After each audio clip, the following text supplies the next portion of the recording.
ladies and gentlemen. Welcome. It's lovely to be here with you today in this wonderful city of Vilnius.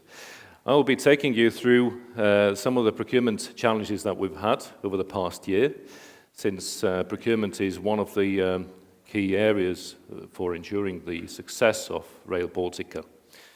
It will be a brief presentation, but I will be available throughout the day. If you have any questions, please do approach me and ask anything you want to ask, and we can, I'm sure, have a useful conversation. I will also show briefly some of the lessons learned from the past year, and then I will take you through the summary of the supplier survey that we ran just before the Global Forum online. But firstly, please let me tell you a little bit about what procurement is in RB Rail.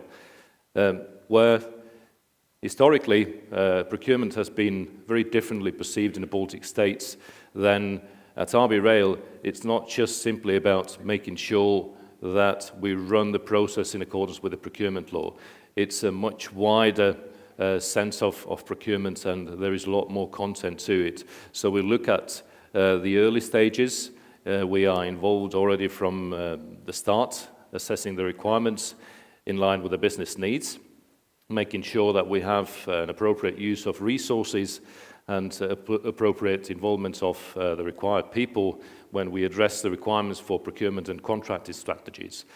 We assess items in relation to risk management and risk mitigation already during the procurement phase, and also we do obviously follow all the regulations, legislation, and corporate governance that we have for the project. But that sets the game rules, although it's not the entirety of what we do in procurement. Now, in terms of the challenges that we've had and faced over the past year, in a mega project like this, which is continuously developing, it's ramping up, more detail is emerging, the detail that we have is developing, the workload is increasing. So planning is one of the key topics, as well as resource, appropriate management and allocation of resource, and making sure at the same time that we grow the teams, like Kaspar showed as well, and that we develop the people and the teams. This means that we have to continuously balance everything. We have to balance the way that we do things. We have to balance the requirements in the procurement documentation, and we have to standardize what we can. This means that also we have to compare the requirements that where Kaspar, for instance, said that we cannot simply scale a small size project and think that this is the mega project. Then it's exactly the case that we will not be able to, in some cases, take best practices from smaller projects and then just scale them up. We have to assess and establish what works and what doesn't work. And this is the balancing act that we do all the time. We believe that we have done rather well over the past year, if we consider that we, as an average, have 4 to 5 proposals per procurement procedure, and that out of the 32 procurement procedures launched over the past year, we've only had 1 appeal.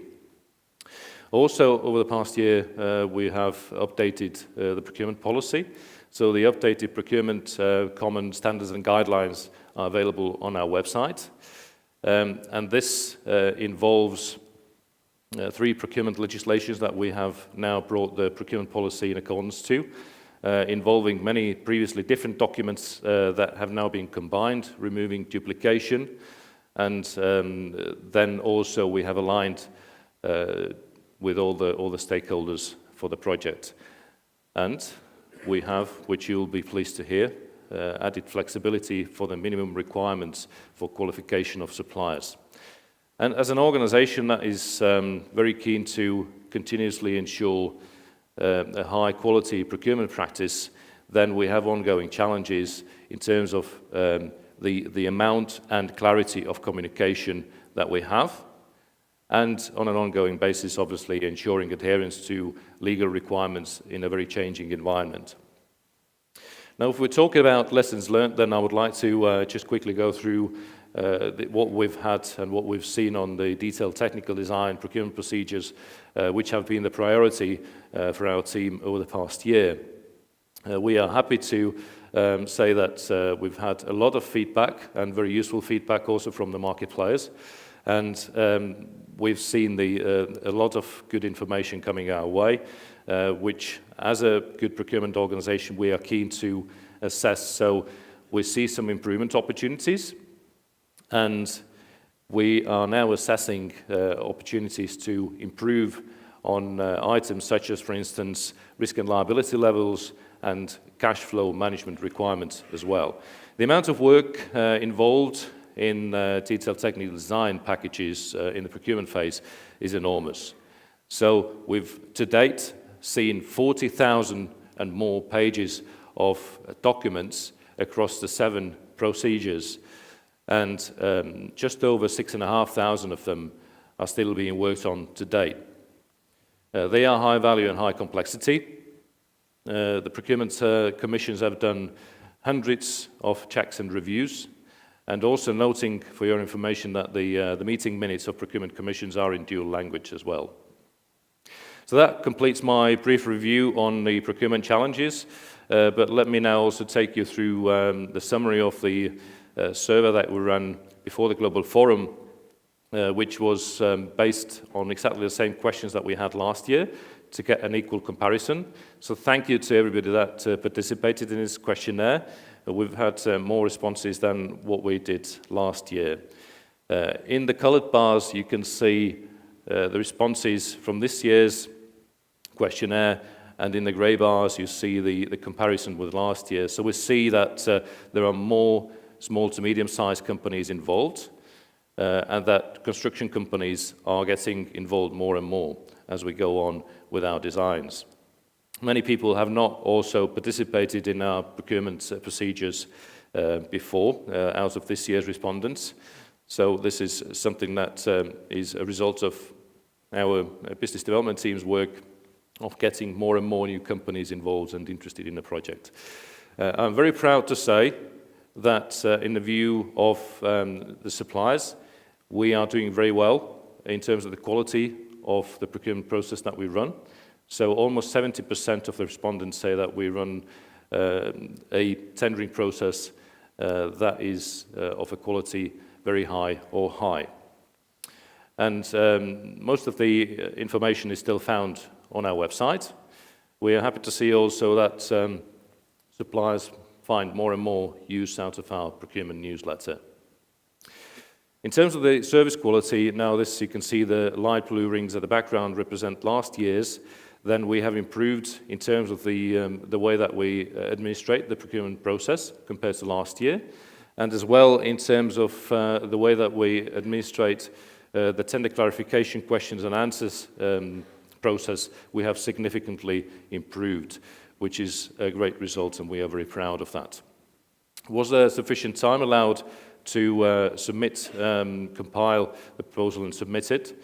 Then there has been a slight improvement in that, whereas there has been a slight drop in the supplier's ability to meet our requirements, but we see that that will also be improved with the updated procurement policy that we have now started to practice.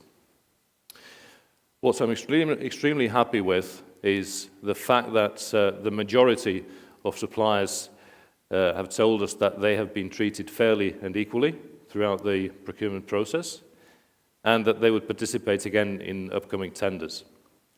Now, for those that have not participated, there are 2 main reasons. Either they have not yet found suitable opportunities to participate, or they have not found the information in sufficient time. So, for those, I would like to say that please, if you have not yet enrolled for our procurement newsletter, please do so. The link is also available on this last slide of my brief presentation. And also please do keep updated with our procurement list available on our website. So this concludes my brief presentation. I thank you very much. As a last message, I would like to say that we are very committed to continuously run and develop a high-quality procurement practice at RB Rail, and we are committed to the success of the project. Thank you.